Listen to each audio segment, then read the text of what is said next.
ایک سوال جو بار بار اٹھایا جاتا ہے وہ یہ کہ ظاہر ہے کہ میڈیکل ریزنز آپ کوٹ کر رہے ہیں، لیکن جس دن عمران خان صاحب پر قاتلانہ حملہ ہوا غالباً 3 نومبر تھا، اور اس سے چند ہی روز کے بعد، لگ بھگ 23 روز کے بعد 26 نومبر کو انہوں نے راولپنڈی میں ایک جلسے میں شرکت کی۔ اگر وہ وہاں جا سکتے ہیں تو پھر ان کا عدالت میں نہ جانا، اس کے لیے میڈیکل ریزنز کو سائٹ کرنا، یہ تھوڑا سا ڈیوبیس بنا دیتا ہے معاملے کو۔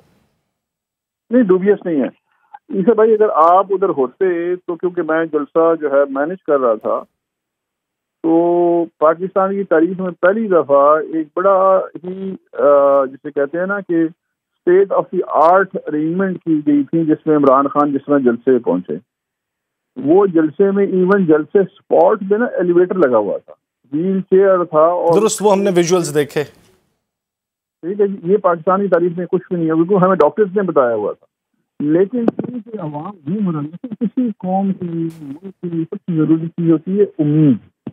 عمران خان اس قوم کی امید کا نام ہے۔ جب ان کو گولیاں لگ گئی تھیں تو عوام ڈی مورلائز تھی، انہوں نے عوام کو کھڑا کرنا تھا کہ میں کھڑا ہوں، میں آپ کے سامنے ہوں اور موجود ہوں۔ اس لیے وہ تقریر بھی انہوں نے یہ کیا کہ بیٹھ کے، اور میں نے وہ رکھا جو تھا ٹیبل رکھی جس پہ انہوں نے پاؤں رکھا تھا، لیکن انہوں نے جو تھا ویل چیئر میں بیٹھ کے، اور تمام درد کے باوجود ان کے چہرے پہ وہ درد نمایاں تھا۔ اگر آپ ویڈیو دیکھیں کہ انہوں نے ہمت کی صرف عوام کی خاطر۔ تو میرا خیال ایسا کوئی کیس نہیں ہے جس میں اگر ان کو استثناء مل جائے تو کوئی بہت بڑی بات ہے۔